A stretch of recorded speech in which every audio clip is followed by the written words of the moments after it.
Welcome once again.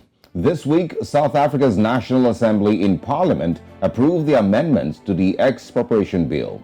In a statement, the Parliament said the purpose of the Expropriation Bill is to repeal the existing Expropriation Act of 1975 to provide a common framework in line with the Constitution to guide the processes and procedures for the expropriation of property by organs of state. It further seeks to provide for certain instances where expropriation with nil compensation may be appropriate in the public interest. The National Assembly plenary agreed to both bills today. After agreeing to both bills yesterday, they will now be sent to the National Council of Provinces for concurrence. AgriSA had recently released a statement where it said it was unhappy with the bill, saying that the bill in its current form will have negative consequences for the economy at large should it proceed to be promulgated by the President. Our guest this morning is Willem de Chavonnes Vrugt. He is the chairman, AgriSA Land Center of Excellence. Good morning, Willem. Thank you for joining us on the show. Good morning. Thank you for having me. Now, we're having conversations about the Expropriation Bill. Let's talk about the main concerns of AgriSA.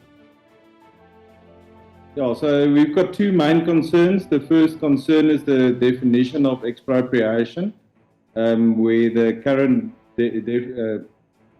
definition of expropriation in the bill makes provision for the state to expropriate on behalf of third parties where it doesn't have any need for payment. So that's one of our main concerns. The other one is the null compensation and the effect that will have on the formation of capital. Oh, well, there's also a belief that this might have a negative economic impact. Can you quickly share why? And also, those who feel like there's also a plan to steal property, all packed into this, this act or this bill. Are those also fears that you have?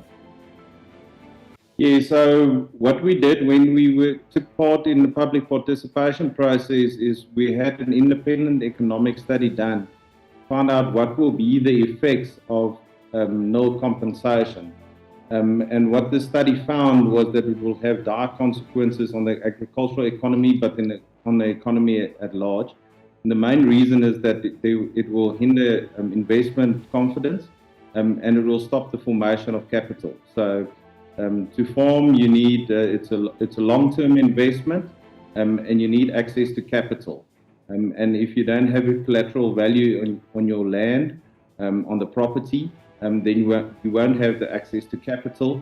So that will stop the growth in the agricultural sector. Now, from AgriSA, we would like to see inclusive growth. We want to see more participants in the agricultural sector, and it will make it difficult for current farmers, but also for new entrants into the agricultural sector.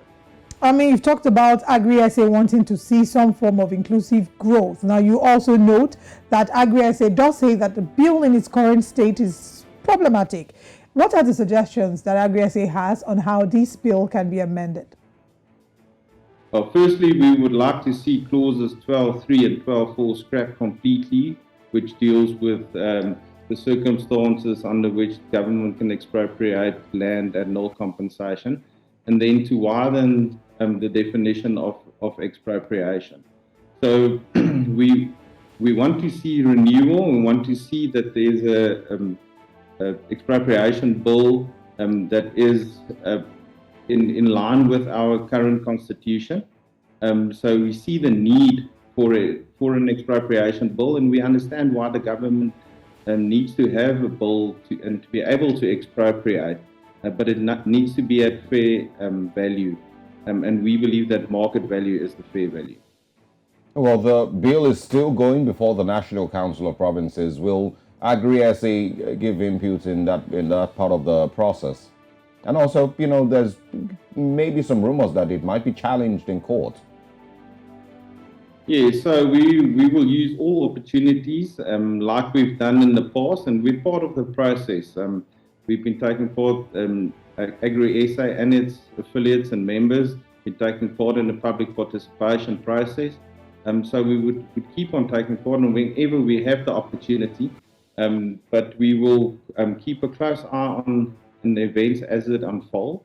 And if it's necessary to defend our members' rights, and it's not just our members, it's for everybody that's in the agricultural sector, specifically for new entrants that will have the need for access to capital, to make sure that we defend their property rights so that we can have more and a more inclusive agricultural sector in South Africa.